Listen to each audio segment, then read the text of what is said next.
የምንማረው ጸሎት በሚል ርዕስ ይሆናል። የተወደዳችሁ የሀገሬ ልጆች፣ የብዙዎቻችን የህይወት ችግር ገንዘብ ማጣት፣ ስራ ማጣት፣ ጤና ማጣት፣ ቴክኖሎጂ ማጣት ሊሆን ይችላል። ከዚህ ሁሉ በላይ ግን ትልቁ ነገር ከእግዚአብሔር ጋር ያለን ግንኙነት ደካማ መሆን ትልቁ የህይወታችን ችግር ነው። የብዙ ሰዎች ጥያቄ በዚህ ትምህርት ውስጥ እንደሚመለስ አምናለሁ። ብዙዎቻችን በዘልማድ በተለምዶ ባንድም ይሁን በሌላ አቅጣጫ ስለ ጸሎት ሰምተን ሊሆን ይችላል። ነገር ግን እኛ ከእግዚአብሔር ጋር ህብረት እንድናደርግ ተደርገን የተፈጠርን ፍጥረት ስለሆንን የየትኛውም ችግራችን ዋነኛ መንስኤው ከእግዚአብሔር ጋር ያለን ህብረት ነው። ከእግዚአብሔር ጋር ጠንካራ ህብረት ያላቸው ሰዎች ጠንካራ ህይወት፣ ደስተኛ፣ ስኬት የሞላው በብዙ ውጣ ውረድ ውስጥ እንኳን ቢሆን አሸናፊነት ያለው ህይወት ይኖራሉ። በ1952 እንደ ኢሮፒያን አቆጣጠር አልበርት አንስታይን ፕሪንስተን ዩኒቨርሲቲ ውስጥ ንግግር ሊያደርግ ቀርቦ አንድ የዶክትሬት ተማሪ ከዚህ በኋላ ምን ይቀረኛል ብለህ ታስባለህ ብሎ ሲጠይቀው ስለ ጸሎት ማወቅ ብሎ የመለሰለትን ታሪክ ስታነቡ ታገኛላችሁ። ስለ ጸሎት ማወቅ ከእግዚአብሔር ጋር ያላችሁን ግንኙነት ለማስተካከል ጠንካራ ለማድረግ ይረዳል። መቼም ሙስሊምም ይሁን ኦርቶዶክስ፣ ፕሮቴስታንትም ይሁን ካቶሊክ ያንዳንዱ ወደ አምላኩ ይጸልያል። ጸሎት የሚባለው ጉዳይ የማይመለከተው ሰው አለ ብዬ አላስብም። አምላክ ያለው ሰው ሁሉ ስለ ጸሎት ማወቅ መማር ይኖርበታል። የህይወታችን ዋነኛ ችግር ኢኮኖሚ አይደለም፣ ገንዘብ ማጣት አይደለም፣ ስራ ማጣት አይደለም፣ ደሃ ሀገር መወለዳችን አይደለም። ከእግዚአብሔር ጋር ያለን ህብረት ደካማ ሲሆን ዋነኛው ችግር እሱ ጋር ይጀምራል። የምትጽፉ ሰዎች በመጽሐፍ ቅዱስ ውስጥ የተዘረዘሩ 650 ጸሎቶች ይገኛሉ ብላችሁ ጻፉ። በመጽሐፍ ቅዱስ ውስጥ የተዘረዘሩ 650 ጸሎቶች ይገኛሉ። 650 ጸሎቶች ይገኛሉ። 650 ጸሎቶች ተዘርዝረው ይገኛሉ። ከነዚህ ውስጥ 450 የጸሎት መልሶች ደግሞ ይገኛሉ። ጻፉ። 450 የጸሎት መልሶች ይገኛሉ። ይሄ የሚያሳየን ነገር ምንድነው? የተጸለዩ ጸሎቶች ሁሉ መልስ አያገኙም። የብዙ ሰው ጥያቄ ምንድነው? ጸልይ ያለው መልስ አላገኘሁም፣ በእግዚአብሔር ፊት ረጅም ጊዜ አሳልፍ ያለው ነገር ግን ይሄ ነው የሚባል መልስ ወደ ህይወት ያልመጣም የሚል ጥያቄ አላቸው።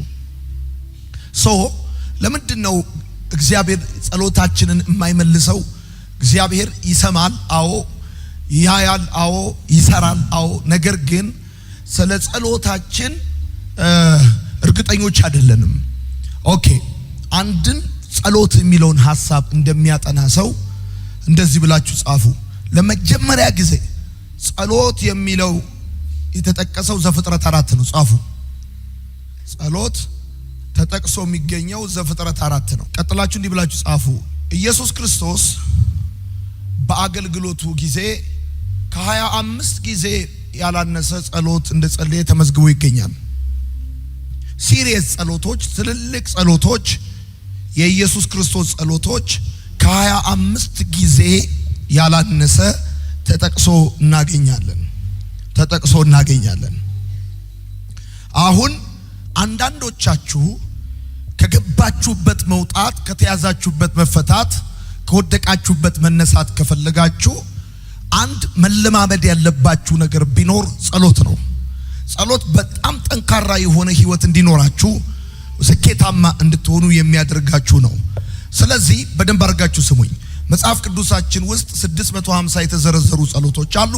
ከነዚህ ውስጥ 450ዎቹ መልስ የተገኘላቸው ናቸው። 250 መልስ አታገኙላቸውም። ኦኬ፣ ለመጀመሪያ ጊዜ ጸሎት የሚለውን ዘፍጥረት መጽሐፍ ምዕራፍ 4 ላይ ነው የምታገኙት። እሱ ብቻ አይደለም የምትጽፉ ሰዎች ጌታ ኢየሱስ በአገልግሎት ዘመኑ 25 ጊዜ በላይ እንደጸለየ ትመለከታላችሁ። ወዳጆቼ ኢየሱስ ዋንኛው የጸሎት ምሳሌያችን ነው። የጸሎት ምሳሌያችን ነው። አሁን እዚህ መካከል አው ጸልያለሁ ትጸልያለህ፣ አው ጸልያለሁ ወይም አልጸልይም፣ በሰው ጸልያለሁ፣ እናቴ ትጸልይልኛለች ምናምን የሚል ሰው ሊኖር ይችላል። ከመልካም ወጣት 2017 ዓመተ ምህረት እንድታተርፍ የምፈልገው አንዱ ሐሳብ የጸሎት ህይወትን በማስተካከል ረገድ ነው። አሁን ጸሎትን በተመለከተ ትምህርት ስንጀምር ትክክለኛው የምሳሌ ሊሆነን የሚችለው ማን ነው? ጌታ ኢየሱስ ነው። ለምሳሌ ብላችሁ ጻፉ። ለምሳሌ ከሌሎቹ የወንጌል ጸሐፊዎች ሁሉ በተለየ መልኩ ወንጌላዊ ሉቃስ የኢየሱስን ጸሎቶች መዝግቦት እናገኛለን። በአብዛኛው የኢየሱስ ጸሎት ምን ይመስላል የሚለውን ነገር ማወቅ ከፈለጋችሁ በአብዛኛው የሚጽፈው ሉቃስ ነው። ለምሳሌ አንደኛ ጻፉ። ሉቃስ ወንጌል መጽሐፍ ምዕራፍ 3 ቁጥር 21። ሉቃስ ወንጌል መጽሐፍ ምዕራፍ 3 ቁጥር 21። እንግዲህ ከትላንት ከመጣችሁበት ወይም እሁድ ከመጣችሁበት ሰዓት ጀምሮ ትላንትና ሙሉ ቀን ዛሬም ጠዋት እንጸልይ ስላችሁ እንቁም ስላችሁ እንደዛ ስላችሁ ሚሰለቻችሁ ሚደክማችሁ ሚጫጫናችሁ ወይም ደግሞ ለመጸለይ ስታስቡ ጸሎት ምን እንደሆነ ባይምሯችሁ ምንም የማይመጣ ሰዎች ካላችሁ በደንብ አርጋችሁ እንድሰሙ ይፈልጋሉ። ጸሎት ምንድነው? ጸሎት ምን አይደለም? የጸሎት ጥቅሞች ምንድናቸው? እንዴት ይጸልያል? ስንት አይነት ጸሎት አለ? ይሄን ሁሉ ነገር አንድ ላይ እንማራለን። ለምሳሌ በሉቃስ ወንጌል መጽሐፍ ምዕራፍ 3 ቁጥር 21 ሲናገር እንደዚህ ይላል፣ ሕዝቡም ሁሉ ከተጠመቁ በኋላ ኢየሱስ ደግሞ ተጠመቀ፣ ሲጸልይም ሰማይ ተከፈተ። ሲጸልይ ጌታ ኢየሱስ እየጸለየ ያለ ሰማይ ተከፈተ። ከኢየሱስ በፊት የተጠመቁ አሉ። እነሱ ግን ተጠምቀው ነው የወጡት። እሱ ግን ሲጸልይ ሳላላ እየተጠመቀ ብቻ ሳይሆን እየጸለየ ነበር። የጻፉ የሚጸልይ ሰው ሰማይ ያስከፍታል። ሰማይ ይከፈትለታል። በቃ የእግዚአብሔር እርዳታ፣ የእግዚአብሔር ድምጽ፣ የእግዚአብሔር ኃይል ወደ ህይወቱ ይመጣል። ሲጸልይም ሳለ ሰማይ ተከፈታል። ሰማይ ተከፈተ። ሲጸልይ እየጸለየ ነው። አየ እግዚአብሔር እንዲረዳ ድምጹ ወደ አንተ እንዲልክ እንዲያግዝ ኃይልና ጸጋ እንዲሰጥ ከፈለክ you have to pray መጸለይ አለበት። ሲጸልይ ሳለ ሰማይ ተከፈተ። አየ የሚጸልይ ሰው ሰማይ ያስከፍታል። እግዚአብሔር ወደ ህይወቱ ይመጣል። ለምሳሌ በሉቃስ ወንጌል መጽሐፍ ምዕራፍ 4 ላይ ጻፉ። ኢየሱስ አገልግሎቱን በጸሎት እንደጀመረ ትመለከታላችሁ። ሉቃስ ወንጌል መጽሐፍ ምዕራፍ 4 ላይ ጌታ ኢየሱስ ክርስቶስ አገልግሎቱን በጸሎት እንደጀመረ ትዝ ይላችኋል። 40 ቀንና 40 ሌሊት ከጾምና ከጸለየ በኋላ ነው ከዛ በኋላ ወደ አገልግሎት ጌታ ኢየሱስ ክርስቶስ ሄደው። ከፍ አድርጉ እጆቻችሁ። አዲሱ ዓመት ከመጀመሩ በፊት ጸልይላችኋለሁ። በጌታ በኢየሱስም የሚቀጥለው ዓመት የእግዚአብሔር እርዳታ ለእናንተና ለቤታችሁ ይሆናል። ወዳጆቼ እዚህ በማይመች ሁኔታ ውስጥ ያላችሁት አንድ ተጨባጭ ነገር ይዛችሁ ልትሄዱ ነው። አምናለሁ እዚህ የጸለይነው ጸሎት እግዚአብሔር ሰማያት እንደሚከፍትላችሁ አምናለሁ፣ እንደሚረዳችሁ አምናለሁ። በጌታ በኢየሱስም ህይወታችሁ እንደቀድሞ አይሆንም። በኢየሱስም ተራ ሰው ሆናችሁ አትሞቱም። ታሪካችሁ በኢየሱስም ይቀየራል። በደንብ አድርጋችሁ አሜን ባሉ። እግዚአብሔር ቀኙን ይሰጣችኋል። እና ኢየሱስ ክርስቶስ አገልግሎቱን ከመጀመሩ በፊት ይጸልይ እንደነበር ሉቃስ ወንጌል መጽሐፍ ምዕራፍ 4 ተመዝግቦ ታገኛላችሁ። ሶስተኛ ሉቃስ ወንጌል መጽሐፍ ምዕራፍ 5 ላይ ደግሞ ሰዎች ሁሉ ኢየሱስን ሊያዩት ሲመጡ እሱ ግን ወደ ምድረ በዳ ሄዶ ይጸልይ እንደነበረ ተመዝግቦ ታገኛላችሁ። ሰዎች ኢየሱስን ለማየት ብዙ ጊዜ ይከተሉታል። በከተማና በገበያ በገጠር በሄደበት ሁሉ አካባቢ በባህር ዳር አካባቢ ኢየሱስን ፍለጋ ሰዎች ይዞራሉ። እና ሉቃስ ወንጌል መጽሐፍ ምዕራፍ 5 ስታነቡ ሰዎች ሊያዩት ሲመጡ እንግዲህ አስቡት፣ ሰዎች ሊያዩአችሁ ሊያናግሯችሁ በጣም በእናንተ አገልግሎት ተገርመው ተደንቀው ሊያዩአችሁ ሲመጡ ከነሱ ጋር ቆመው ከማውራት ይልቅ ኢየሱስ ወደ ምድረ በዳ ሄዶ ይጸልይ እንደነበረ መጽሐፍ ቅዱስ ይነግራቸዋል። እንግዲህ በዚህ መካከል ጌታ ኢየሱስ ክርስቶስ የህይወቱ ጌታ እንደሆነ ስለሱ እንደሞተለት ኢየሱስን አምናለሁ የሚል ሰው ካለ የጸሎት ትክክለኛ ምሳሌው ሰው ሳይሆን ኢየሱስ ነው። ኢየሱስ ሰዎች ሊያዩት ሲመጡ እሱ ወደ ምድረ በዳ ሄዶ ይጸልይ ነበር። አራተኛ በሉቃስ ወንጌል መጽሐፍ ምዕራፍ 6 ላይ 12ቱን ሐዋርያት ከመምረጡ በፊት ጌታ ኢየሱስ ይጸልይ ነበር። 12ቱን ሐዋርያት ከመምረጡ በፊት ጌታ ኢየሱስ ይጸልይ ነበር። ይጸልይ ነበር። 12ቱን ሐዋርያት ከመምረጡ በፊት አየሽ፣ የትኛውንም አይነት ውሳኔ ከማድረግሽ በፊት ወደ የትኛውም ሁኔታ ከመግባትሽ በፊት መጸለይ እንዳለብሽ የምትማሪው ማዳኝሽና መድኃኒትሽ ካደረግሽው ከጌታ ከኢየሱስ ነው። 12ቱን ደቀ መዛሙርት ጌታ ኢየሱስ ከመምረጡ በፊት ይጸልይ ነበር። አምስተኛ በሉቃስ ወንጌል መጽሐፍ ምዕራፍ 9 ላይ ኢየሱስ ከጴጥሮስ ከያዕቆብና ከዮሐንስ ጋር ለመጸለይ ወደ ተራራ ይወጣ እንደነበር ይናገራል። ኢየሱስ ከጴጥሮስ ከዮሐንስና ከያዕቆብ ጋር ወደ ተራራ የወጣው ለመጸለይ ነበር። ጌታ ኢየሱስ ወደ ምድረ በዳ ሄዶ ይጸልያል። ከዛስ ወደ ተራራ ወጥቶ ይጸልያል። ከዛስ 12ቱን ደቀ መዛሙርት ከመምረጡ በፊት ይጸልያል። ወዳጆቼ እንዲህ ብላችሁ ጻፉ። ሰይጣን የሚፈራው የሚጸልይ ሰው ነው። የጸሎት ሰው ሰይጣን ይፈራል። አጋንንት ይፈራል። ሰይጣን ብር ያለው አይደለም የሚፈራው፣ ዝና ያለው አይደለም የሚፈራው፣ ሀብት ያለው ስልጣን ያለው አይደለም የሚፈራው። በእግዚአብሔር ፊት የሚንበረከክ ሰው ሰይጣን ይፈራል።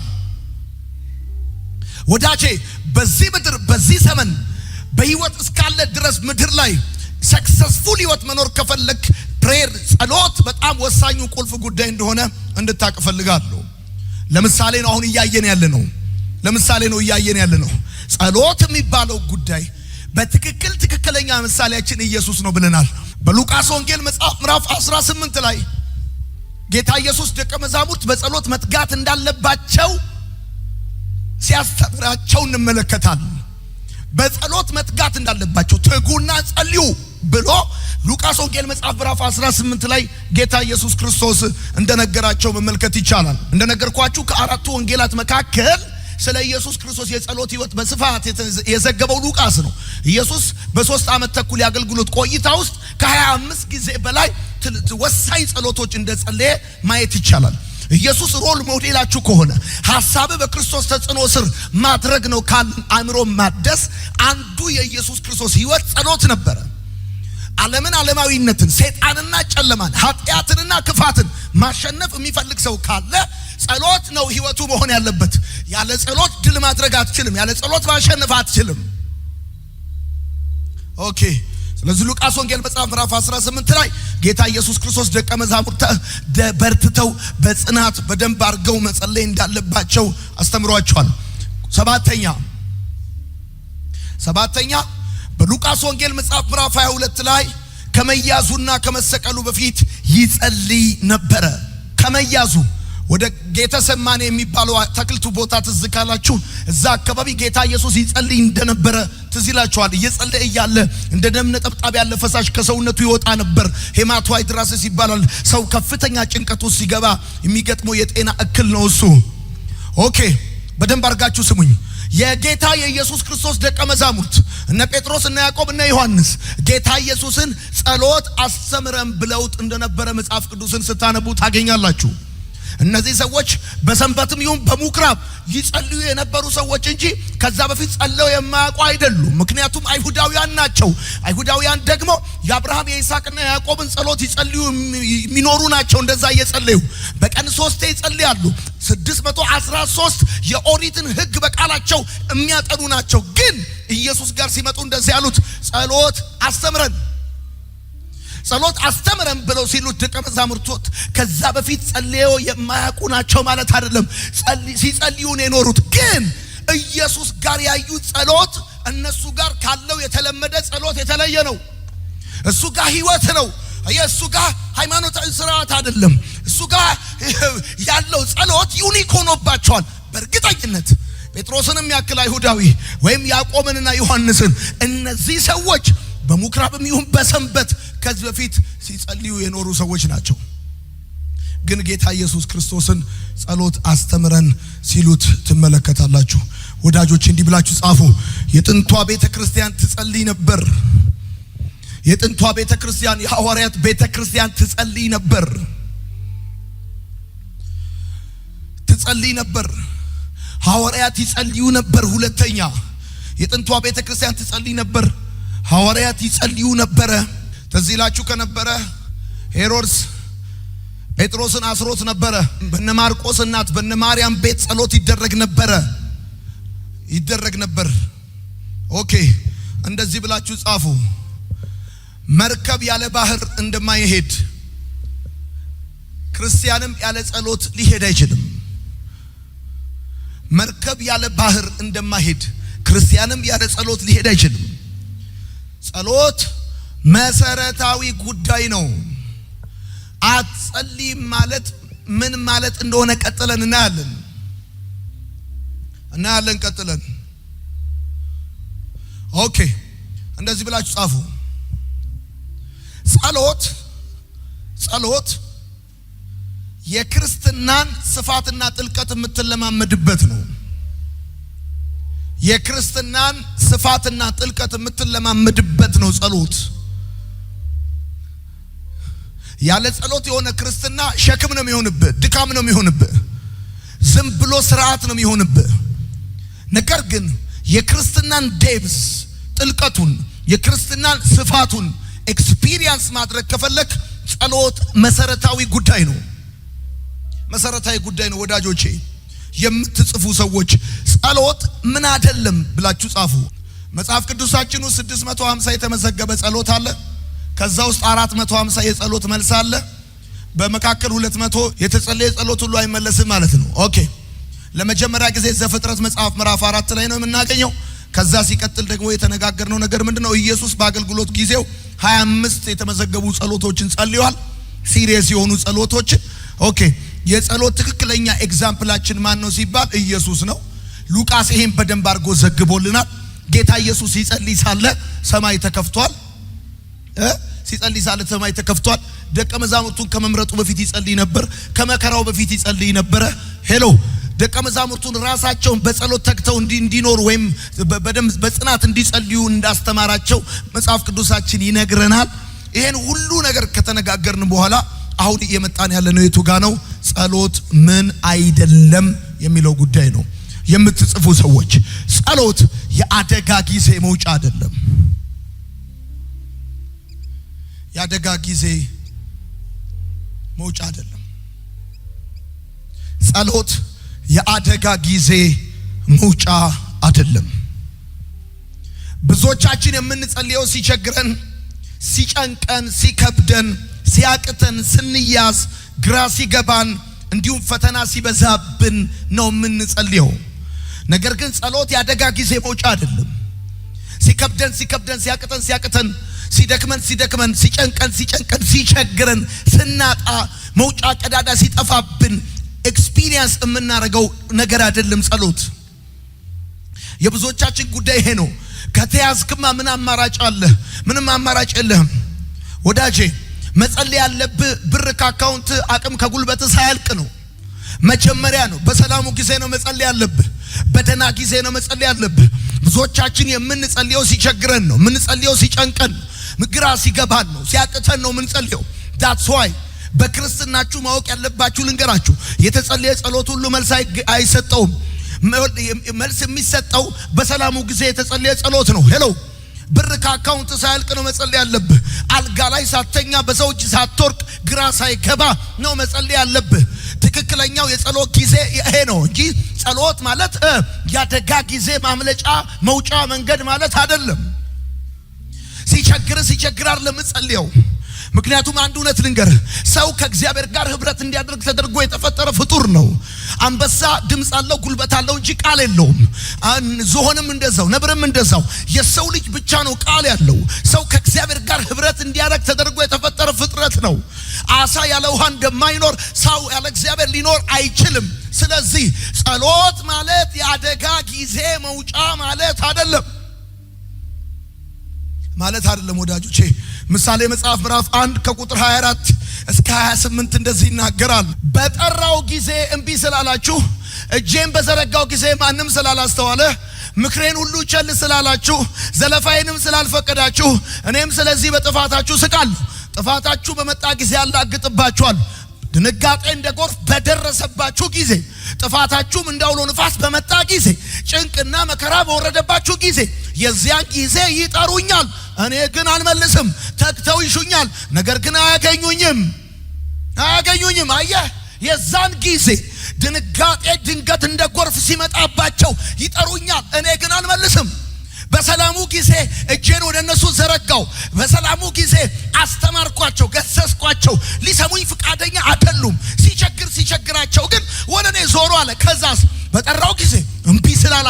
እጄን በዘረጋው ጊዜ ማንም ስላላስተዋለ ምክሬን ሁሉ ግን ቸል ስላላችሁ ዘለፋዬንም ስላልፈቀዳችሁ እኔም ስለዚህ በጥፋታችሁ ስቃለሁ። ጥፋታችሁ በመጣ ጊዜ አላግጥባችሁ። ከዛስ መቼ እንደሚጸልዩ ሰዎቹ ድንጋጤ እንደ ጎርፍ በደረሰባችሁ ጊዜ፣ አንድ ጥፋታችሁ እንዳውሎ ንፋስ በመጣ ጊዜ፣ ጭንቅና መከራ በወረደባችሁ ጊዜ የዚያን ጊዜ ይጠሩኛል፣ እኔ ግን አልመልስም።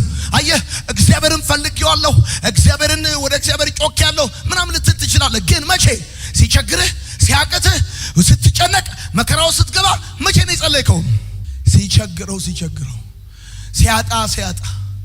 ሰው እጅ ሲገባ እየጠበቀ ይጸልያል አለ። ጸሎት ያደጋ ጊዜ መውጫ አይደለም፣ ማምለጫ አይደለም።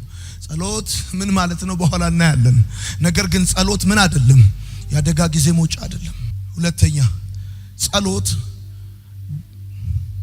ጉዳይ ገዳይ አይደለም። ጸሎት ጉዳይ ገዳይ አይደለም። በረከትና ተአምራት የጸሎት ውጤት እንጂ የጸሎት ምክንያት ሊሆኑ አይችሉም። ጸሎት ጉዳይ ገዳይ አይደለም። አየህ የተዘጋብን ለማስከፈት፣ ጥያቄን ለማስመለስ፣ በሽታን ለማስፈወስ አይደለም የምትጸልየው። አሞኛል፣ ወቅቶኛል፣ ቸግሮኛል፣ አጥቻለሁ ብለ እድሌ እንዲሆናል ምናምን ብለ አይደለም የምትጸልየው። ወዳጆች እንዲህ ብላችሁ ጻፉ። ችግር የጸሎት ምክንያት አይደለም። ችግር የጸሎት ምክንያት አይደለም። የጸሎት ምክንያት አይደለም። በቸገረ ጊዜ አትጸልይ አላልኩም። ነገር ግን ችግር የጸሎት ምክንያት አይደለም። የጸሎት ምክንያት አይደለም። ቀጥላችሁ ጻፉ። በረከት የጸሎት ምክንያት አይደለም። በረከት የጸሎት ምክንያት አይደለም። ተአምራት የጸሎት ምክንያት አይደለም። ችግር የጸሎት ምክንያት አይደለም። በረከት የጸሎት ምክንያት አይደለም። ተአምራት የጸሎት ምክንያት አይደለም። እምትጸልየው እግዚአብሔር አምላክ የሆነ ነገር እንዲሰጥህ፣ የተዘጋብህ እንዲከፍትልህ፣ በሽታ እንዲፈውስልህ፣ ጥያቄን እንዲመልስልህ አይደለም። ለምሳሌ አንዳንድ ሰው ጸሎት እኔ የሚገባኝ እንዴት ነው ካልከኝ፣ ለምሳሌ አሁን አንተ እኮ በጣም እኮ የዋ ሰው ነህ፣ ደግ እኮ ነህ፣ አንተ እኮ ምርጥ ነህ በኢየሱስ ስም፣ አንተን የሚመስል ሰው የለም፣ 50 ብር አበድረኝ። ልክ እንደዚህ ይመስለኛል አንዳንድ ሰው ጸሎት። አንተ ጻድቅ፣ አንተ ታላቅ እግዚአብሔር አባ መላቸር ጌታ ሆይ ኮንዶሚኒየም ቤት የሆነ ነገር ሊቀበል ማስማማት አይደለም ጸሎት። ገብታ ማገባባት አይደለም። ሶስተኛ ጸሎት ምን አይደለም? ጸሎት ትኩረት ማግኛ አይደለም። ጸሎት እግዚአብሔር በልዩ ሁኔታ ከቀበሌ ገበሬ ማህበሩ ለይቶ አንተን እንዲያይ፣ ከአካባቢው፣ ከሀገሩ፣ ከከተማው ይሄ ምቀኛ፣ ሸረኛ፣ መተተኛ፣ ሟርተኛ ጠቅላላ ሰላቢ ሁላ እኔ ግን ጌታ ሆይ ልጅ ብለ ትኩረት የምታገኝበት አይደለም ጸሎት። እግዚአብሔር በቃ አንተን ከሁላችንም ለይቶ እሷ እኮ እንዲልሽ አይደለም ጸልዩ። ጸሎት የእግዚአብሔር የልቡን ሐሳብ ማግኛ እንጂ ጻፉ።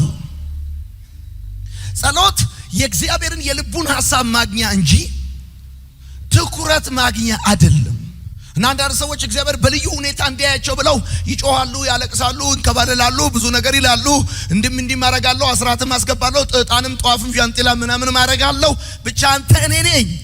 ለምሳሌ ብሉይ ኪዳን ላይ ስትመለከት እንደዚህ ይላል፣ ጾምን፣ ነገር ግን አንተ አልተመለከትከንም። ስለምን አላየህንም? ጸለይን፣ አንተ ግን ወደኛ አላየህም።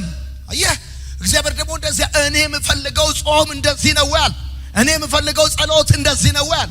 አየህ እነሱ ጾመዋል፣ እነሱ ጸልየዋል፣ ግን እግዚአብሔር አላያቸውም። ጸሎት ይኸውልህ በደንብ እንዲህ ብለህ ጻፍ። እርግጠኛ ነኝ መጻፍ ትችላለህ። ጸሎት የእግዚአብሔርን አቴንሽን ሳይሆን የእግዚአብሔርን ኢንቴንሽን ነው። የእግዚአብሔርን አቴንሽን ማግኘት አይደለም፣ የእግዚአብሔርን ኢንቴንሽን ነው።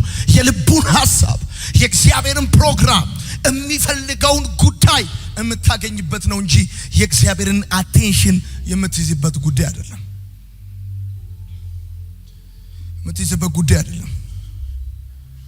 ለዚህ ነው እግዚአብሔር ስለ ጮኻችሁ ብቻ፣ ስላለቀሳችሁ ብቻ፣ ስለ ጾማችሁ ብቻ አይመለከታችሁም። አራተኛ ጸሎት የቃላት ችሎታ ወይም ጨዋታ አይደለም። ጸሎት የቃላት ችሎታ ወይም ደግሞ ጨዋታ አይደለም። ግሪክ አርማይክ፣ አማርኛ ግዕዝ፣ ስፓኒሽ ምናምን ብለ ከዛስ እንደዚህ አወሳስበ አንዴ ወደ ላይ አንዴ ወደ ታች ውድ የሆኑ ቃላቶች የተመረጡ አረፍተ ነገሮች ምናምን አሰባስበ የምትናገረው ነገር አይደለም ጸሎት። አሁን አንዳንድ ሰው ጸልይ ስትለው አይኔ እኮ መናገር አልችል። ኖ ጸሎት የንግግር ችሎታ አይደለም፣ የቃላት ጨዋታ አይደለም። አንድ ሰው ይጸልያል ማለት ጎበዝ ተናጋሪ ነው ማለት አይደለም። ጎበዝ ተናጋሪ ነው ማለት አይደለም። ጸሎት የንግግር ችሎታ የቃላት ጨዋታ አይደለም። ጸሎት እሱ ማለት አይደለም። ካስታወሳችሁ መጽሐፍ ቅዱሳችሁን ስታነቡት ሙሴ እኔ መናገር አልችልም አለ። ነገር ግን ይገርማል 40 ቀን ይጸልያል ሰውየው። ረጅም ጊዜ ከጌታ ጋር ፌሎሺፕ ያደርጋል። አንተ መጸለይ ማለት የመናገር ችሎታ አለክ ማለት አይደለም። የንግግር ችሎታ የቃላት ጨዋታ አይደለም። ብዙ ሰዎች በጣም እንደዚህ አወሳስበው በመጸለይ የሚያምኑ ሰዎች አሉ። በቃ ይሄ ቃላቱን ደርድረውት ቅዱስ ቅዱስ ቅዱስ አንተ በዘላለም ዙፋን በታላቅ ብርሃን አቤቱ ጌታ ሆይ። ጌታ ኢየሱስ አሳውንና ዳቦውን ባርኮ አለ እንዲከፍ አድርጎ አመስግኖ ባርኮ ሰጣቸዋል። እና ሲጸልይ ጌታ ኢየሱስ አሜን አላለም። በቃ ጸልዮ ሰጣቸው። በቃ አመስግኖ ባርኮ ሰጣቸው። እንካ የቃላት ጨዋታ ችሎታ አይደለም። አሁን ጸልዩ ስላችሁ የምታጮልቁ ልጆች የምታጮልቁ ምን ከዛ ያልቅባችኋል። ደግሞ የሚያልቅባችሁ ልጆች አላችሁ። ደግሞ አሜን ጌታ ሆይ ተባረክ ክብር ላንተ አሜን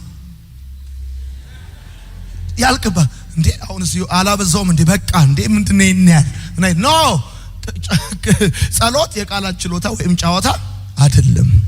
አሜን ነው። አምስተኛ ጸሎት አልፎ አይደለም። አልፎ እንደ መስቀል ወፍ አልፎ አመቱ ሊቀየር ሲል አረባካችሁ እስቲ አመቱ ሊቀየር ነው ሂሳብና ወራርድ ምናምን ብለ ሄደ አሜን ጌታ ሆይ በቃው 2017 ቻው ምናምን ብለ አልፎ አይደለም ጸሎት።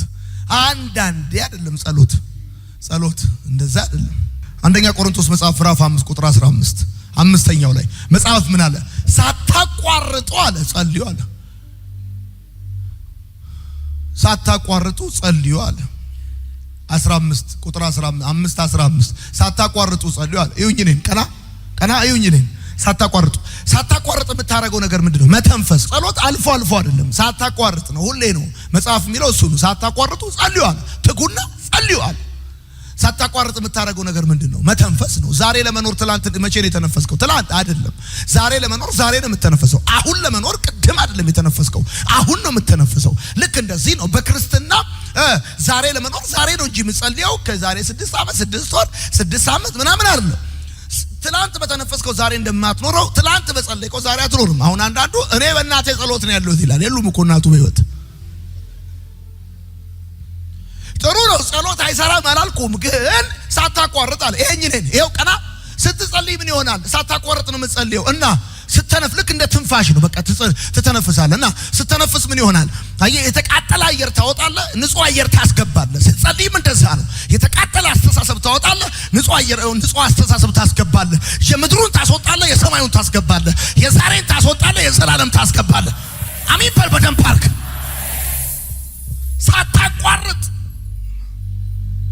ሳታቋርጥ። ስድስተኛ ጸሎት ስድስተኛ ወይኔ ከዚህ ትምህርት በኋላ የጸሎት አፒታይት ይከፈታል። በጌታ በኢየሱስ ስም የጸሎት አፒታይት ይከፈታል። አሜን ባል። ስድስተኛ ጸሎት አማራጭ የለሽ ምርጫ አይደለም። ጸሎት የመጀመሪያ እንጂ የመጨረሻ ምርጫ አይደለም። አንዳንድ ሰዎች ሲናገሩ ከዚህ በኋላ ያለኝ አማራጭ ይላሉ መጸለይ ነው ይላሉ። ከዚህ በኋላ ያለኝ አማራጭ መጸለይ ነው ይላሉ። ብዙ ነገር ይሞክራሉ፣ ይሄዳሉ፣ ይወጣሉ፣ ያደርጋሉ፣ ይሮጣሉ፣ በገንዘባቸው ይሞክራሉ፣ በዘመድ በሰው በምናምን በጉልበት በብዙ መንገድ ይሞክሩና ከዛ ሲያቅታቸው ከዚህ በኋላ ምን አማራጭ አለኝ ይላሉ። በቃ ያለኝ አማራጭ መጸለይ ነው ይላል። ኖ ጸሎት የመጀመሪያ አማራጭ እንጂ የመጨረሻ አማራጭ አይደለም።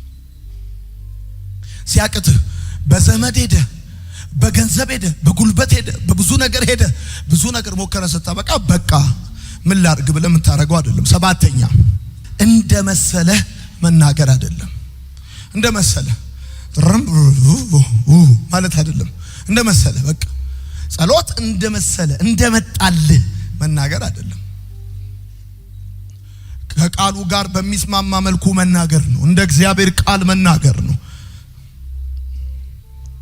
አንድ ንጉስ ሲጸልይ እንደዚህ ያለ ኢዮሳፍጥ እንደዚህ ያለ አንተ አይደለም አሕዛብን ነቅለ ሕዝብን ተክለ በክንዳቸው ምድርን አልወረሱም፣ ሰይፋቸውም አላዳናቸውም። አቤቱ እግዚአብሔር እንደ ቃሉ መጸለይ ነው ጸሎት እንጂ እንደው እንዳመጣልን እንደው ዝም ብሎ መናገር አይደለም።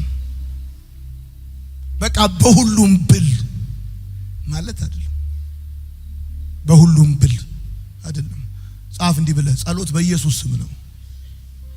በኢየሱስ ስም በኩል ነው ጸሎት እንጂ በሁሉም ብል አይደለም። በሁሉም ብል ድርቅና ነው። እንዳመጣልን እንደመሰለ መናገር አይደለም ጸሎት። ስምንተኛ አጋኖ ወይም አቃሎ መናገር አይደለም። ጻፍ አጋኖ ወይም አቃሎ መናገር አይደለም። ጸሎት እውነትን መናገር ነው። በታማኝነት መናገር ነው እንጂ አቃሎም አጋኖም መናገር አይደለም። ጸሎት አጋሎም አቃኖም መናገር አይደለም። አንድ ጊዜ አንድ ወዳጄ ከጓደኞቹ መለየት አቃተውና አማከረኝ። ምን ላድርግ አለኝ። በቃ የጓደኞችን እግር እንዲያስርልህ ጸልይ አልኩት። እግራቸውን እሰርልኝ ብለ። ምክንያቱም ሚስቱ ማታ ማታ ተመክረዋለች፣ እነሱ ጧት ጧት ይመክሩታል። እየደወሉ ፍርፍር፣ እየደወሉ ጥብስ፣ እየደወሉ ቅቅል። በቃ እሷ ማታ ማታ ጌታ ሆይ ትላለች፣ ልቀቅ ትላለች። እነሱ ከዛ ቀን ቀን ቅቅል። ነፍሱ ተጨነቀች። በቃ ካለበት አዙሪት መውጣት አልቻለም። ምን ላድርጋት? እግራቸውን እሰርልኝ ብለ ጸልይ አልኩት። ከሆነ ጊዜ በኋላ ደግሜ ሳገኘው ጸልይ ካልኩት ጸልያለሁ ግን ጨምሬያለሁ አለኝ። ምን ብለለዋለሁ? የኔም እግር ስለሚንቀሸቀሽ እሰርልኝ ብዬ ጸልያለሁ። የነሱ ብቻ አይደለም የሚንቀሸቀሸው፣ የኔም እግር ይንቀሸቀሻል። ጸሎት እውነቱን መናገር ነው። በቃ ሲደክም ደክሞኛል ነው፣ ሲያቅት አቅቶኛል ነው፣ ሲያም አምቦኛል ነው፣ ሲከፋ ከፍቶኛል ነው እንጂ የሆነ ምናምን አርቲፊሻል የምትሆንበት አለ። እውነቱን መናገር ነው በቃ። ለምሳሌ አሁን ሲጸልይ ሰምተህ ወይም ደግሞ ቴሌቪዥን ላይ አጋጥሞ ከሆነ ቬሪ ሲምፕል ነው የምጸልየው ጸሎት። አላወሳስበውም ጸሎቴን። ቬሪ ሲምፕል ነው። አመሰግናለሁ እግዚአብሔር የኔ በረከት፣ የኔ አቅም፣ ኢኮኖሚ፣ የኔ ረዳቴ። ቬሪ ሲምፕል ነው። ሲከፋኝ ከፍቶኛል፣ አሞኛል፣ ከብዶኛል፣ አቅቶኛል። እውነቱን መናገር፣ እውነቱን መናገር። አቃሎም አጋኖም መናገር አይደል። አንዳንድ ሰው አለ ይላል ይላል። በቃ አገር ተቃጠለ ይላል። ምንም እኮ የለም። ጌታ የኔ ልጅ አለች አሁን ሚላር አባቴ ድረስልኝ ትላለች ሶፋ ላይ ሆና።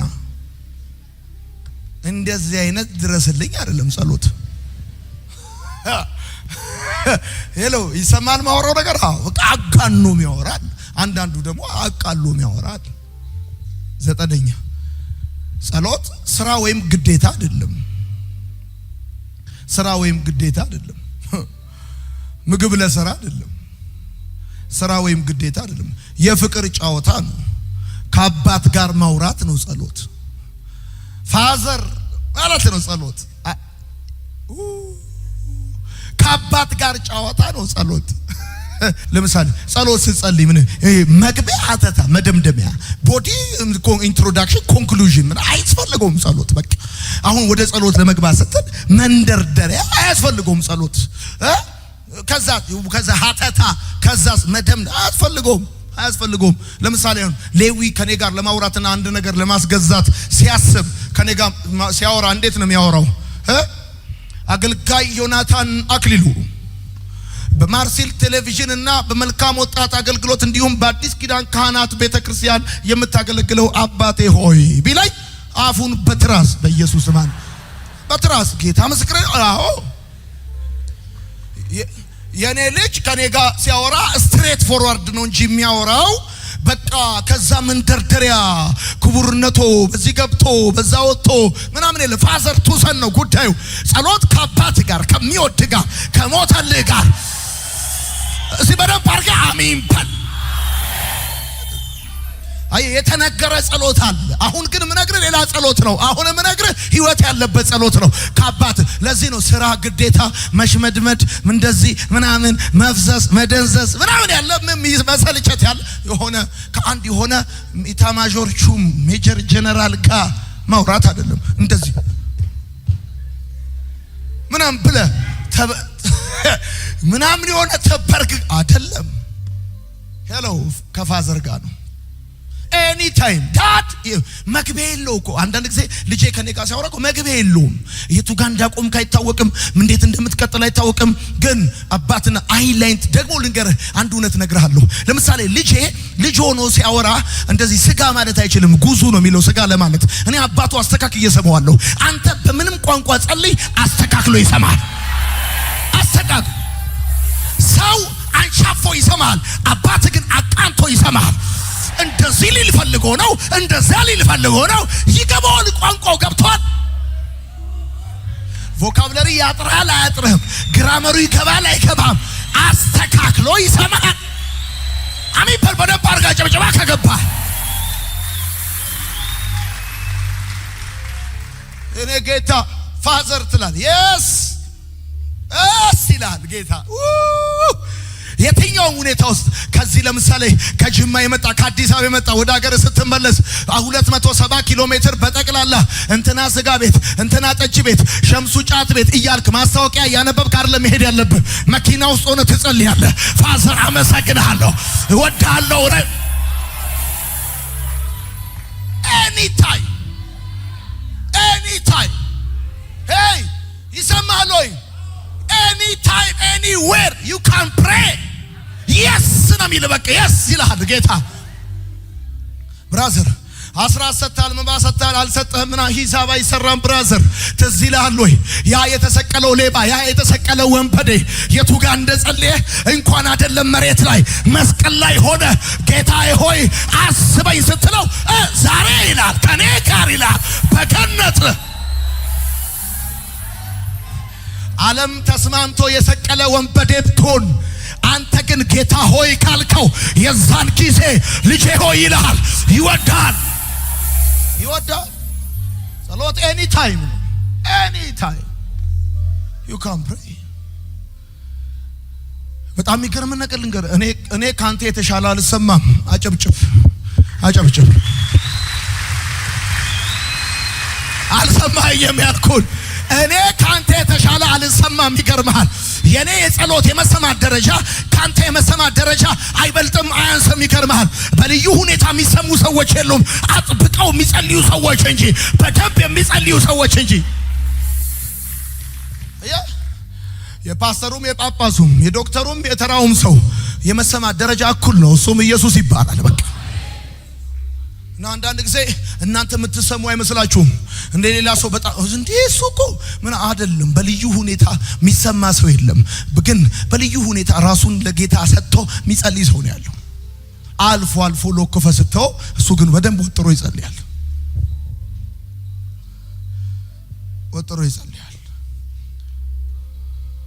ምን ነው you have to pray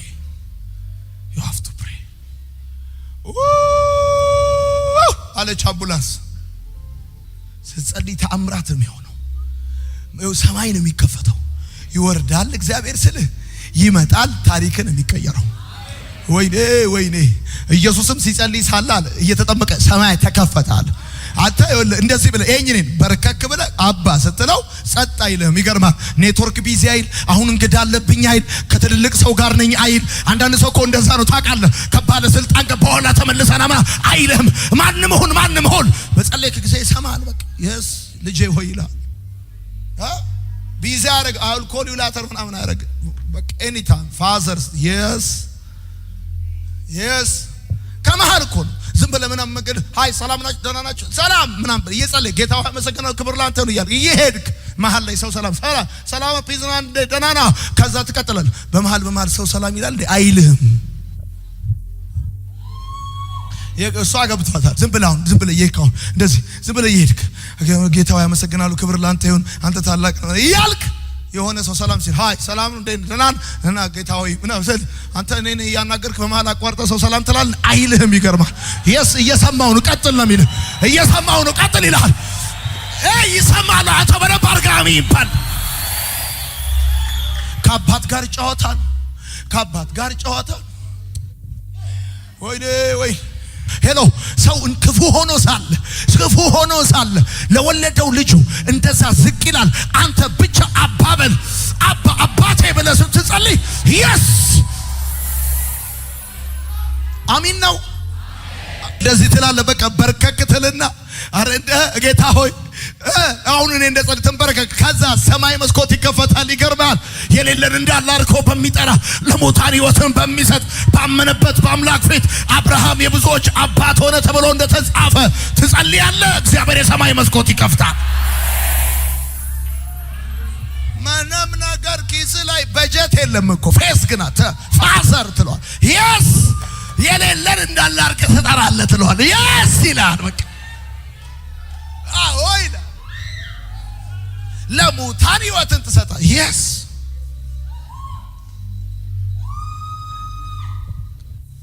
ኢየሱስ ጌታ ነው። አሚን ነው።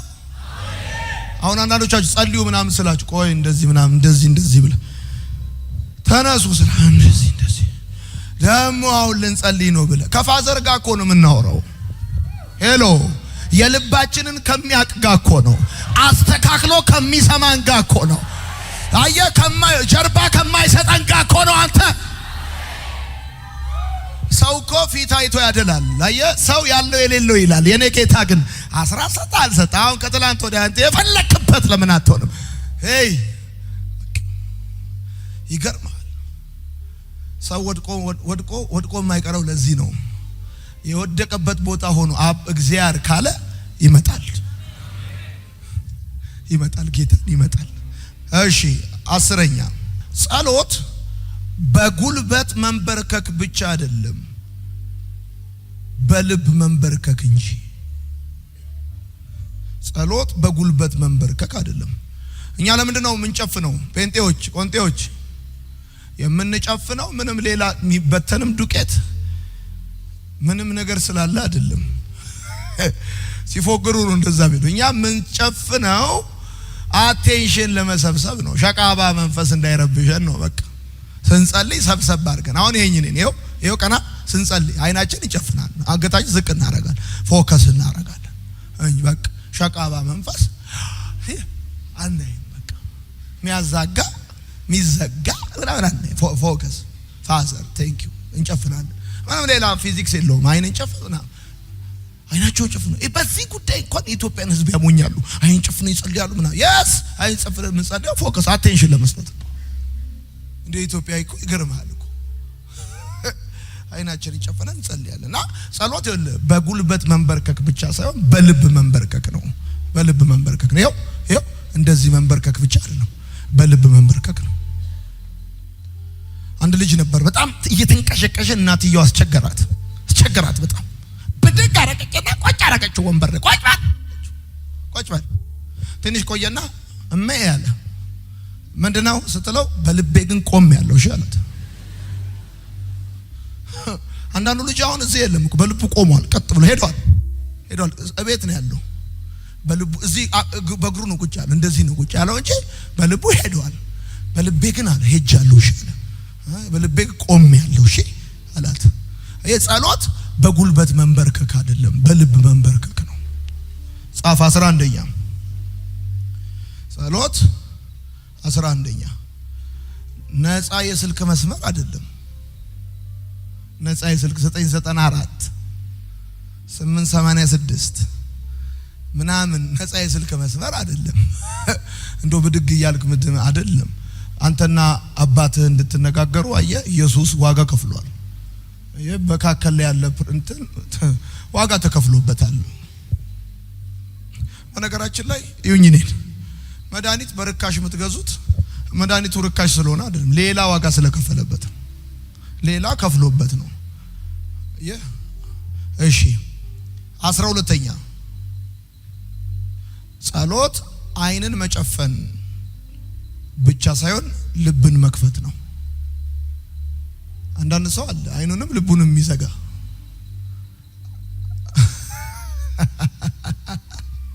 አንዳንድ ሰው አለ አይኑንም ልቡንም የሚዘጋ ሰው አለ። ጸሎት ግን አይንን መጨፈን ብቻ ሳይሆን ልብንም መክፈት ነው። እሺ 13ኛ ጸሎት ሸምድዶ መናገር አይደለም። ሸምድዶ መናገር አይደለም። ለምሳሌ የምግብ ጸሎት ይህን ማዕድ ስለሰጠና እናመሰግናለን ባርከ ቀድሰ ለተራቡት ሁሉ ስጣቸው በልተህ ለክብር እንድቆም እርዳን አሜን ፐም ፐም ፐም ምግቡን በቃ ምግቡን ይዘ የሩጫው ደግሞ እንጂ ሩጫው ጌታ ሆይ እናመሰግናለን ክብር ላንተ ይሁን ኖ ይህንን በልተህ ለክብር እንድቆም እርዳን። ሰው በእግዚአብሔር ቃል እንጂ በተጋቢኖ ለክብሩ አይቆምም። በበየአይነት ለእግዚአብሔር ክብር የቆመ ሰው የለም ምድር ላይ። ሰው በእግዚአብሔር ቃል ነው። በጥሬ ስጋ ለእግዚአብሔር ክብር የቆመ የለም። በእግዚአብሔር ቃል ሰው በእንጀራ ብቻ አይኖርም ተብሎ ተጽፏል። በእግዚአብሔር ቃል ነው ሰው ለእግዚአብሔር ክብር የሚቆመው እንጂ በልተህ ለክብር አሜን። 14ኛ ጸሎት ጭቅጭቅ አይደለም። ጭቅጭቅ እግዚአብሔር እንደወደደው ያደርግልሃል እንጂ አንተ እንደፈለከው አያደርግልህም። ጭቅጭቅ አይደለም። አንተ ካለህ አትበለው እንኳን አንተ እንኳን እሱ አንተም አለ። አንዳንድ ሰው አለ በእውነት ወይ ውረድ ወይ ፍረድ እግዚአብሔር ሆይ ጨቀጨቅ ከእግዚአብሔር ጋር ተነቀነቅ እደ በቃ የሆነ የመንግስት ግልበጣ ለማድረግ ሩብ ጉዳይ ያንዳንድ ሰው ጸሎት አይደለም ጭቅጭቅ ነው። ልጅነት ይቀራብ እንደው አታይም እንደው እስከመቼ ነው ጭቅጭቅ ነው። አንዳንድ ሰው ጸሎት አይደለም። ጸሎት ጭቅጭቅ አይደለም። ጸሎት 15ኛ ቢሆንም ባይሆንም አይደለም ይሆናል ነው 100% I am sure ቢሆንም ባይሆንም ጌታ ሆይ ቢሆንም ባይሆንም እርዳኝ ለማንኛውም ኤኝ ጌታ ሆይ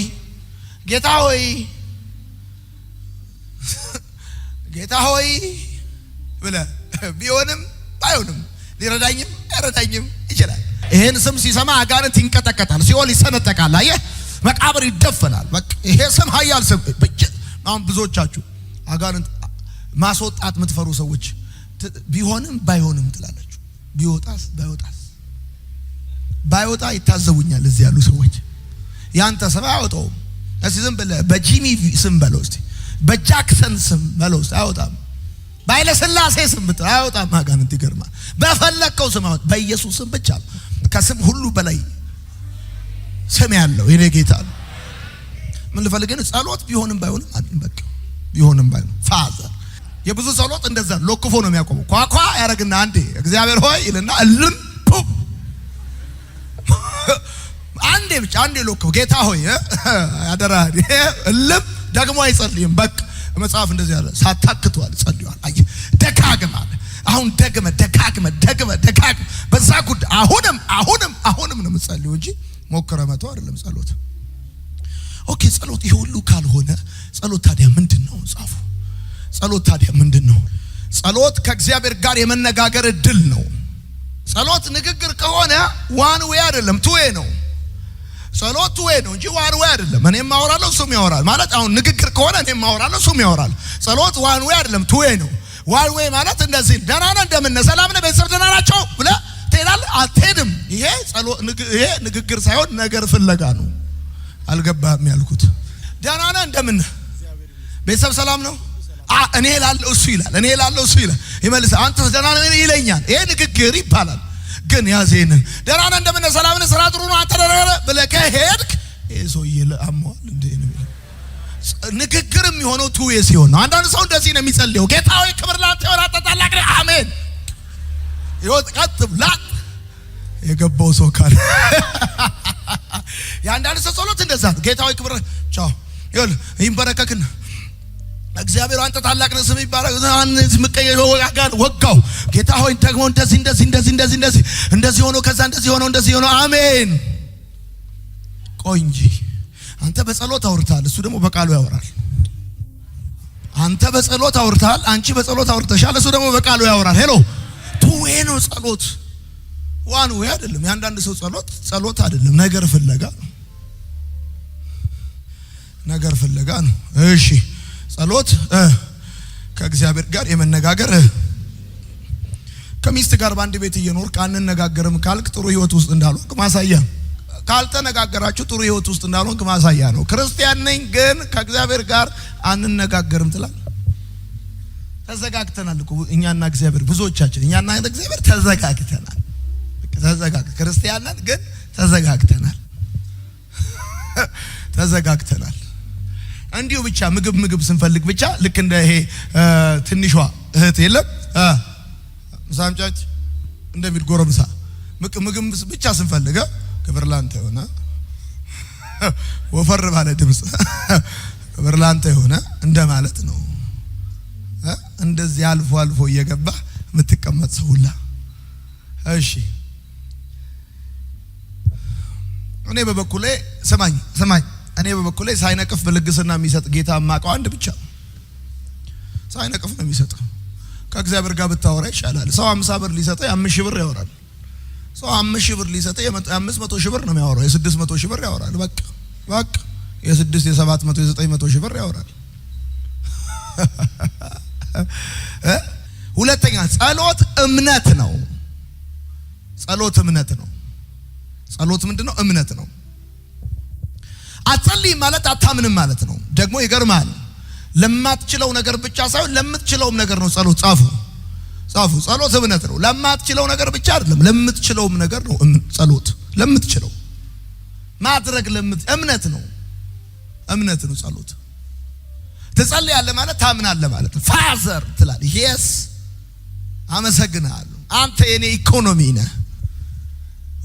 አመሰግናለሁ። አሁን እግዚአብሔር አመሰግናለሁ። አንተ እኔ ልበላ ስል ብቻ እየበላሁ አመሰግናለሁ። እንጀራውን ከፍ አደርገዋለሁ ወደ ላይ አመሰግናለሁ። እንጀራ ሰጠኝ፣ ልጆች ሰጠኝ፣ መሀል ላይ ቦሬ መሀል ሁሉ አመሰግናለሁ። ክብር ላይ አትጸልይ ማለት አታምንም ማለት ነው። ትጸልያለህ ማለት ታምናለህ ማለት ነው። ታምናለህ። ሶስተኛ በእግዚአብሔር ፊት መራቆት ነው ጸሎት። ልክ ለሐኪማችን ራሳችንን እንደምናራቁተው ራሳችን እንደምናሳየው አሟችሁ ሐኪም ቤት ስትሄዱ ሐኪሙ ተኛ ይላል። ከዛስ አውልቅ ይልሻል። አያሽ መፍትሄ ይሰጠኛል ብለሽ ስለምታምኚ ራስሽን ለሐኪሙ ታራቁቻለሽ። አረ እኔ ስፓርታከስ የካፓው ሻምፒዮን ማን አባቱ ነው ሱሬን የሚያስፈታኝ ትላለህ አትልም። ውጋኝ እንደዚህ ሁሉ በጣም ሰቅሶ ሲይዝ ራስን ታራቁታለህ ብለው ለሐኪሙ ሄደ ገብቷል። ታራቁታል። አውልቅ ሲል ታውልቅ፣ ተኛ ሲል ተንፍስ፣ ወደ ውጭ በቃ ሴት ያለ ወንድ ያለ ሕፃን ያለ ትልቅ ያለ በቃ ስትያዝ ሐኪሙ መፍትሄ ይሰጠኛል ብላ ደግሞ ስማ። ለምሳሌ ሐኪሙ ጋር ሄዳ እስቲ ምንድነው ያመኛል፣ ይቆነጥጠኛል፣ ይሸከሽከኛል፣ እንደዚህ ያረጋኛል፣ ይቆርጠኛል፣ ይፈልጠኛል፣ እንዲያርጎኝ ተነግረዋለህ። ይጽፋል፣ ይመረምራል፣ ሽንት ደምና ይወስዳል። ከዛ ተመርምሮ ሕክምናው ውጤቱ ሲመጣ የሚገርም ካንሰር ነው ያዘ ይላል። ሐኪሙ በሽታን ያደንቀዋል? አያደንቀው። አንተ ላይ ያለው እኮ ራስ ምታት፣ አንተ ላይ ያለው እኮ ይሄ እኮ ልዩ እኮ ነው። ባይዘው ይሄ ዩኒክ በሽታ አያደንቀውም። ይገርማል፣ አያደንቀውም። እሱ ብቻ አይደለም፣ ሌላ ለምሳሌ እንደዚህ አይታዘብህም። ሐኪሙ እኮ አይታዘብህም። ታውቃለህ? እንዲያሞኝ፣ እንዲያርጎኝ፣ እንዲፈልጠኝ፣ እንዲቆርጠኝ ምናምን ስለ አሁን ሐኪሙ እንዲያሞኝ ስትለው አይታዘብህም። እንዴ አንተንም ያክል ሰው እንዴት እንዲያሞኛል ይላል። እኔን ካንተ አልጠብቅም። በጣም የሚያሳዝን ነገር ነው በእውነት። እንዲህ አይነት ነገር ካንተ አይጠበቅም አይልህም ሐኪም። እሱ ብቻ አይደለም፣ ሐኪም እንዲያረገኛል ብለው ህመምህን ነግረው ስታበቃ ለሰው አወራብህም። እሱ እኮ አይልህም እንዲያመዋል ደም ያስተፋው አይልህም። አንደኛ አለብኝ ብለህ የምትለውን ችግር አያዳንቀውም፣ አያጋንነውም። ሲቀጥል አይታዘብም፣ ሲቀጥል ሰው አወራብም። ልብስህን ያስወለቀ ሐኪም እንደዚህ ካደረገ ልብሱን ያወለቀልህ ሐኪም ከእንዴት ከዚህ ይልቅ ይሄኛው ሐኪም እኮ ልብሱን እኮ ነው ልብስን እኮ ነው ያስወለቀ። ያኛው ሐኪም ግን እኮ ልብሱን ያወለቀልህ የሞተልህ ሐኪም እኮ ነው፣ የነፍስ ሐኪም እኮ ነው። አንተ ይረዳሃል፣ የነፍስ ሐኪም ይረዳሃል። አይገርምም? ይረዳሃል። ዋው ይሄኛው እኮ አጠገብ ያለ እኮ ነው እሱ። ይሄ እኮ የሥጋ ሐኪም ነው፣ የነፍስ ሐኪም ስታወራው ገና ስታወራው ህመም ስታወራው ብዙ ጊዜ ሐኪም እኮ ብዙ ሰው ታውቃለህ ሄዶ ምንም ዳኒ ሳይስ ድኖ ይመጣል። ሐኪሙን ብቻ አውርቶ ተፈውሶ ይመጣል። ሐኪሙን ብቻ አውርቶ ምን አለ?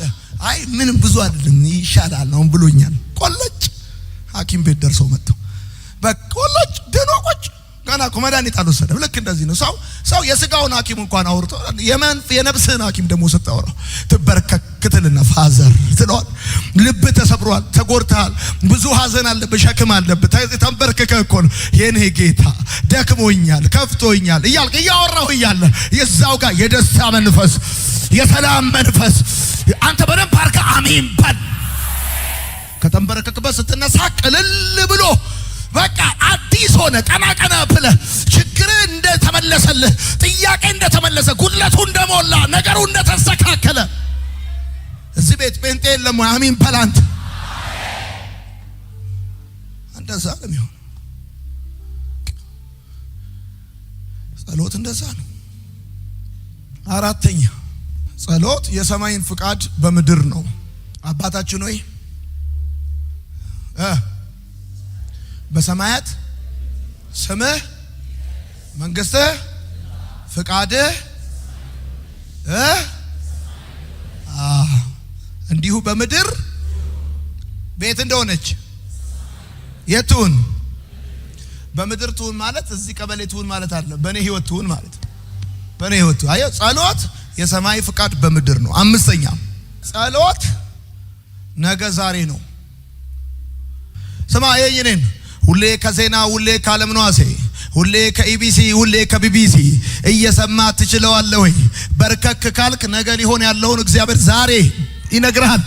ዛሬ የሰማ ሰው ካለ አሜን ይበለኝ።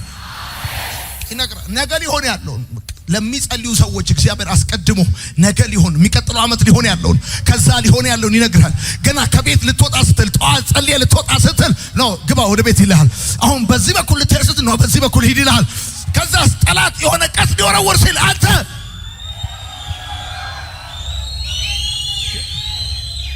ከዜና እናሰማለን። በቅድሚያም አርዕስተ ዜና ሲል ቀድመን ሰምተናል ትላል። የሰማኝ ሰው ካለ ተንበርክከን ሰምተናል። ብራዘር ላይፍ ሰምተናል። አንዳንድ ምንጮቻችን እንደዘገቡልን ከሆነ ብለው ይለዋል።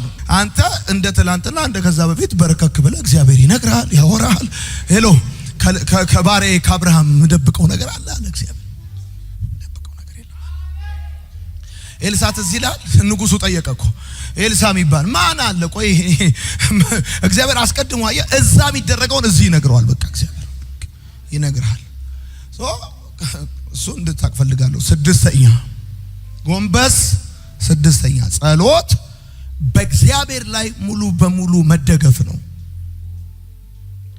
ጸሎት በእግዚአብሔር ላይ ሙሉ በሙሉ መደገፍ ነው። ትጸልያለህ ማለት አሁን ወንበር ላይ የተቀመጥከው 50% ነው። ወንበር ላይ የተቀመጥከው እንዴ 75 ነው። 99% ነው የተቀመጥከው። ጸሎት ማለት 100% በእግዚአብሔር ላይ መደገፍ ማለት ነው። 100%። ሰባተኛ ጸሎት ጊዜ መስጠት ነው። ጊዜ መስጠት ነው። የጸሎት ዋና ነገሩ ንግግሩ አይደለም፣ ታይም ነው። እግዚአብሔርማ ሳትጸልይ ምን እንደሚያስፈልግ ያውቃል። ለእግዚአብሔር ጊዜ መስጠት ነው ጸሎት።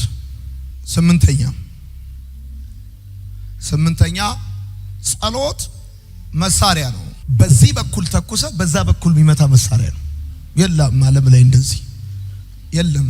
ይሄን ሰምተው እንዳይሰሩ አይሰሩም። ደግሞ ይሄን ወደ ሰሜን ተኩሰ ወደ ደቡብ የሚመታ መሳሪያ ጸሎት እንደዚህ እኮ ነው አንተ ምን በኢየሱስ ስም ስትል ተው አይደል? ይሄ ማን ነው ትላለህ።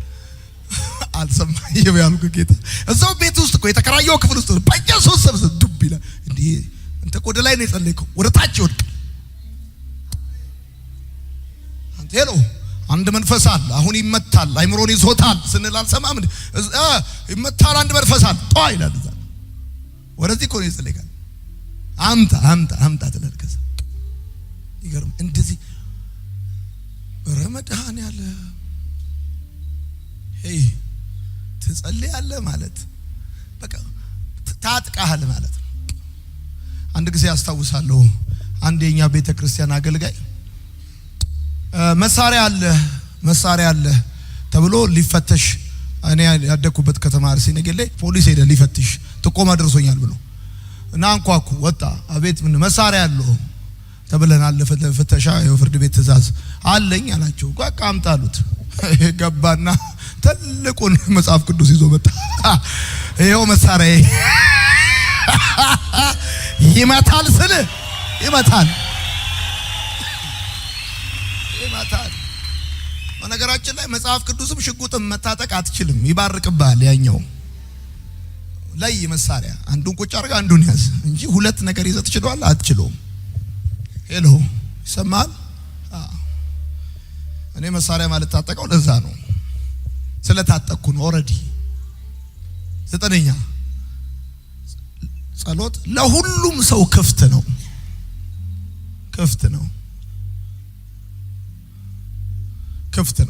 ለሁሉም ሰው ክፍት ቢኖር ጸሎት ነው። በቃ ለማንም ሰው የሚፈቀድ ነገር ጸሎት ነው። ለማንም ሰው ይፈቀዳል። ለማንኛውም ሰው ይፈቀዳል ጸሎት። ለምሳሌ ሐና ጸልያለች። ቀራጩ ሰው ይጸልያል። እየሞተ የነበረው ሌባ መስቀል ላይ ጸልያል እኮ። አንተ መሬት ላይ አልጸልይም ትላለህ፣ ሰው መስቀል ላይ ይጸልያል። ለሁሉም ሰው ክፍት ነው ጸሎት። ለምሳሌ አገለግላለሁ ብለህ ብትል ቁጭ በል እንልሃለን። እጸልያለሁ ብለህ ብትል ግን ምንም አንልህም። ጸልይ ነው የምንልህ። ገብቷል? እዘምራለሁ ብዬ ብለን ያሁን ወደ ቤታችሁ ነው የምትፈሱት። አልገባም ያልኩት ተፈሳላችሁ በቃ።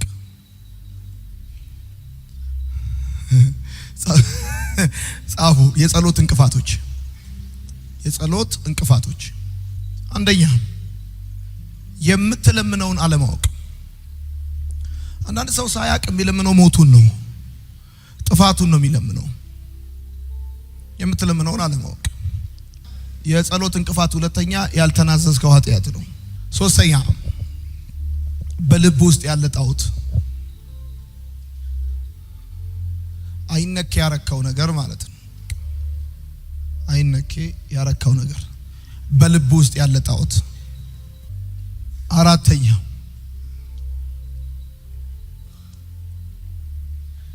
እምነት ማጣት። እግዚአብሔር ላይ ረዳኝ ይችላል ብሎ ማለት እግዚአብሔር ላይ ረዳኝ ይችላል፣ ላይ ያግዘኝ ይችላል። አምስተኛ ቂም መያዝ። ይሄ የጸሎት እንቅፋት ነው። ቂም መያዝ በቃ ሰው ላይ አቂመህ ሳል ይዞ ስርቆት ቂም ይዞ አይሆንም። ስድስተኛ ጊዜ ማጣት። በጣም ቢዚ ናቸው እና በሚልክ ጊዜ ማጣት ለጸሎት ለኳስ ጊዜ አለ። ማንቼ አርሴ አይበላም። ለአርሴናል ጊዜ አለ፣ ለፊልም ጊዜ አለ፣ ለብዙ ነገር ጊዜ አለ። ለጸሎትስ ጊዜ የለም። ስትጸልይ ራሱ ጌታ ሆይ ክብር ላንተ ይሁን፣ አንተ እንደሰው አይደለም።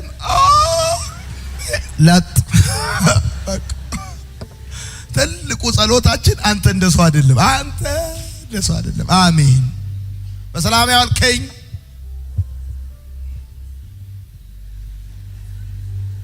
አይናቸውን ጨለማ እግራቸውን ቄጤማ እርግማን ነው እንጂ ጸሎት አይደለም። አይናቸው ጨለማ እግራቸውን ቄጤማ ይቆ እርግማን እንጂ ጸሎት አይደለም። ለእርግማን ርብ ጉዳይ የቀረው ጸሎት እኮ በቃ የፈልፈላ ጸሎት በቃ የብዙዎቻችን ጸሎት እንደዛ ነው። በቃ ቂም በቃ ውስጣችን ይዘን ማለት ነው። እንደው ጌታ ሆይ ጉዷና ያለው ጌታ ደግሞ ይገርማል። እንደዚህ ቂም ያስክበትን ሰው እየባረከው እየለመለመ እያበበ እያማረበት በቃ ገና ሙሽራ ገና እንደዚህ አበባ እያረገው እንዴ ጌታ ሆይ ደስ የሚለኝ በሱ ነው። እግዚአብሔር እኮ ታውቃለህ፣ አንተ ሲደብር የሚተኩስ አይደለም እግዚአብሔር። እሺ ስንተኛ? ሰባተኛ የቤተሰብ አባልህን መበደል። የቤተሰብ አባልህን መበደል የጸሎት እንቅፋት ነው። የቤተሰብ አባልን መበደል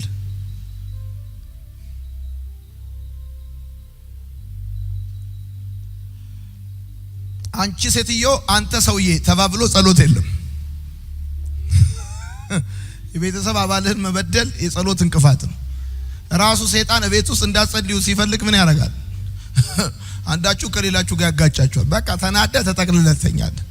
በቃ ይቆም ሰይጣን ደስ ተኛ ተጠቅልለተኛ ይላል። በቃ ሌሊት ሙሉ ሞባይልን እንዲህ ስታረግ ታድራለህ። ብርድ ልብስ ውስጥ ተደብቀ እንዲህ ያረክ ይሄ አውራጣት የተቀረጸ እርሳስ እስኪመስል ድረስ እንዲህ ያረክ ወደ ታች ያረክ ኮሜንት እየጻፍክ ምናምን በቃ ታድራለህ።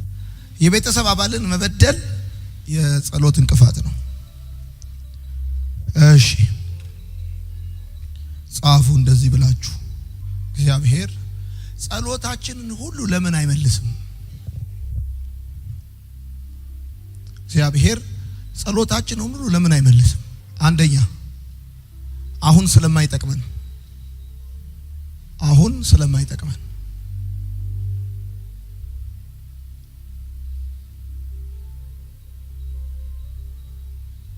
ሁለተኛ መቼም ስለማይጠቅመን ሊሆን ይችላል። የጸሎት ጥቅሞች ብላችሁ ጻፉ። አንደኛ ጸሎት ጥቅም አለው። ገብቷል? ምናልባት እንደ ማጸልየው ጥቅሙን ስለማታውቅ ሊሆን ስለሚችል አንደኛ ከእግዚአብሔር ጋር ያለህን ግንኙነት ያጠናክረዋል። ጠንካራ ግንኙነት ከእግዚአብሔር ጋር እንዲኖር ያደርጋል። የእግዚአብሔርን ፍቅር ያስረዳሃል። ጸሎት ትጸልያለህ፣ በሚቀጥለው ቀን ይመልስልሃል። ትጸልያለህ፣ አሁን ያናግርሃል፣ ይመልስልሃል። ፍቅሩን ያስረዳሃል። በጸሎት ፍቅሩን ትረዳለህ፣ ያናግርሃል።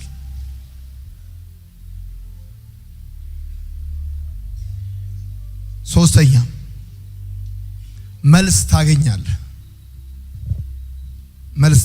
በጸሎት ለጥያቄ፣ ለህይወት፣ ለእንቆቅልሽ፣ ለችግርህ መፍትሄ ታገኛለህ።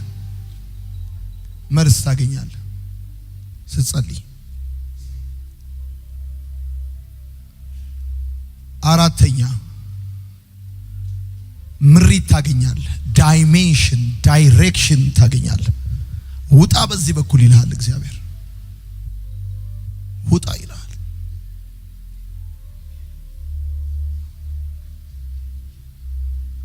መልስ ታገኛለህ።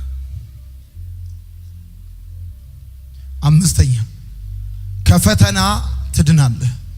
በጸሎት ወደ ፈተና እንዳትገቡ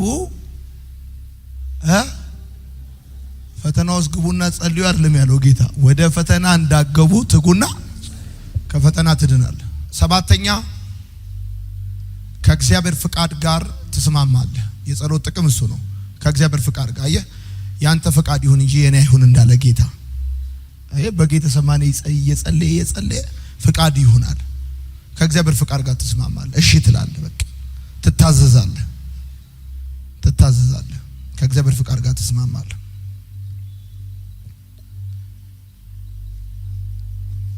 ስምንተኛ በመንፈስ ቅዱስ ትሞላለህ። በጸለይክ ቁጥር ኃይልን ትቀበላለህ፣ ትሞላለህ። በመንፈስ ቅዱስ ትሞላለህ።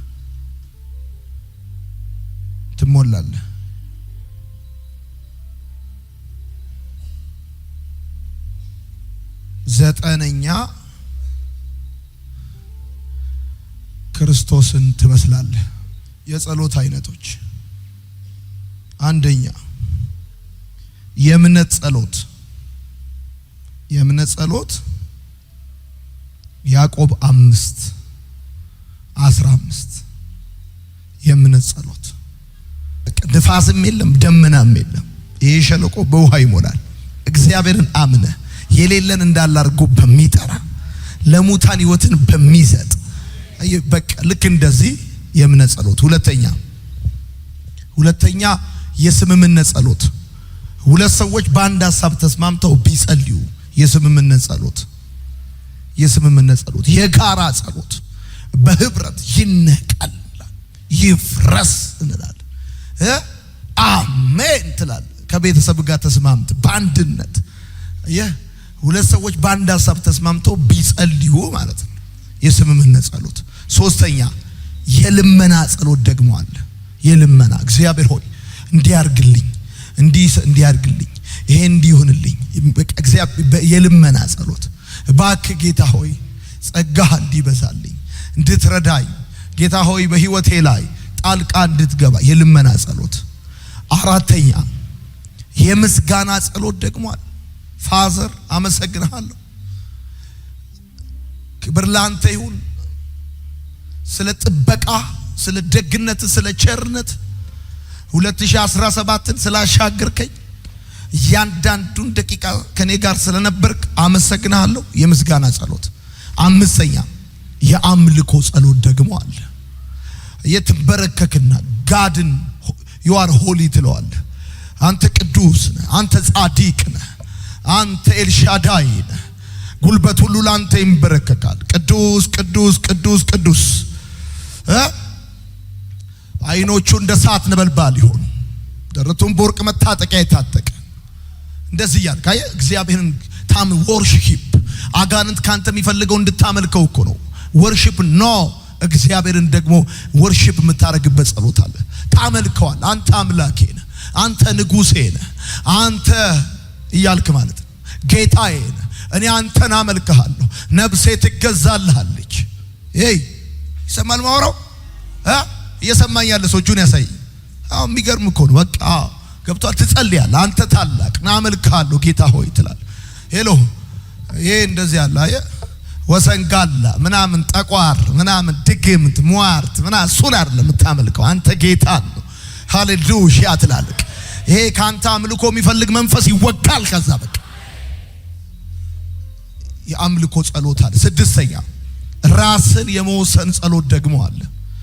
ከዚህ በኋላ ህይወቴን ላንተ አስገዛለሁ፣ ዘመኔን፣ ፍቃዴን፣ ሐሳቤን፣ ወጣትነቴን ላንተ አስገዛለሁ፣ እሰጥሃለሁ ጌታ ሆይ አንተ ብቻ ግዛኝ፣ አንተ ብቻ እያልክ ምጸልየው ራስን የመወሰን ጸሎት። ራስን የመወሰን ጸሎት። ራስን የመወሰን ጸሎት። ሰባተኛ የምልጃ ጸሎት።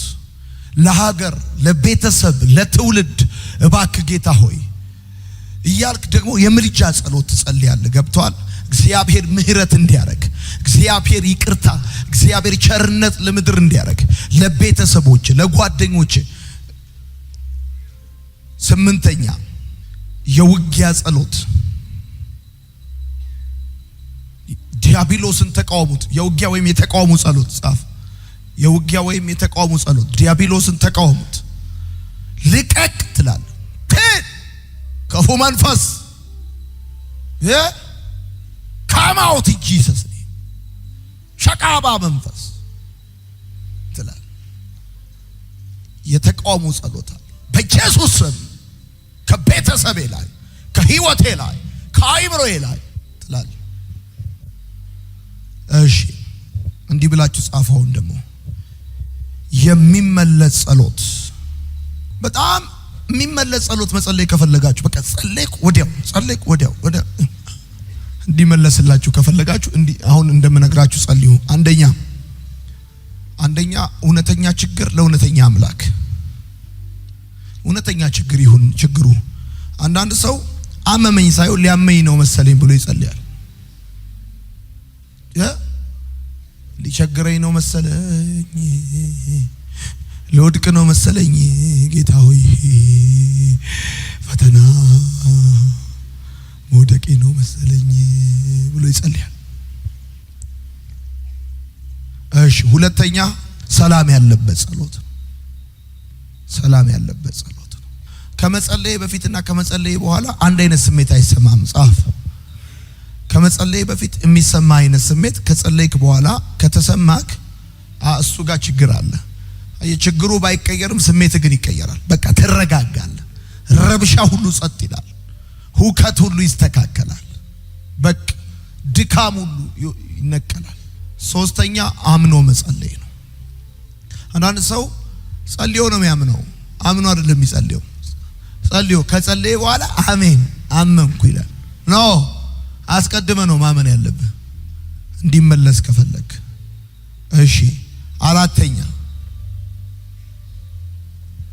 አራተኛ ለሌላ ሰው የሚጸለይ ጸሎት፣ ለኔ የማይል ለሌላ ሰው የሚጸለይ ጸሎት ነው፣ የሚመለስ ጸሎት። ጌታ ሆይ ትውልዱን፣ ሀገሬን፣ ወንድሞቼን፣ እህቶቼን፣ ቤተሰቤን ብለህ ስትጸልይ ወደ እኔ አሁን ቆየሁ ለራሴ ከጸለይኩ አብላኝ ምን ብዬ አልጸልይም። አብላቸው ብዬ ጸልያለሁ። በቃ ከዛ አብላቸው ስል እኔንም ያበላኛል። አምስተኛ በፍቅር መጸለይ። ስድስተኛ በትዕግስት መጸለይ። ቅሽቅሽ አለ ማለት በትዕግስት መጸለይ። ሰባተኛ በመታዘዝ መጸለይ። 5 የጸሎት የትኩረት አቅጣጫዎች በሉና ጻፉ። 5 የጸሎት የትኩረት አቅጣጫዎች። ጸሎታችሁ 5 የትኩረት አቅጣጫ ሊኖረው ይገባል። ምንም ጸልዩ፣ ግን 5ቱን የትኩረት አቅጣጫ መያዝ አለበት። አንደኛው የእግዚአብሔር ክብር ነው። ሁለተኛው የእግዚአብሔር ፍቃድ ነው። የእግዚአብሔር ክብር፣ የእግዚአብሔር ፍቃድ የትኩረት አቅጣጫው ማለት ነው። ፍቃዳችሁ ሳይሆን ፍቃዱ እንዲሆን እና ጌታን ግሎሪፋይ ማድረግ ክብር። ሶስተኛ የእግዚአብሔር አቅርቦት። አራተኛ የእግዚአብሔር ይቅርታ። አምስተኛ እኛ ለሌሎች ሰዎች ያለን ይቅርታ። ጻፉ።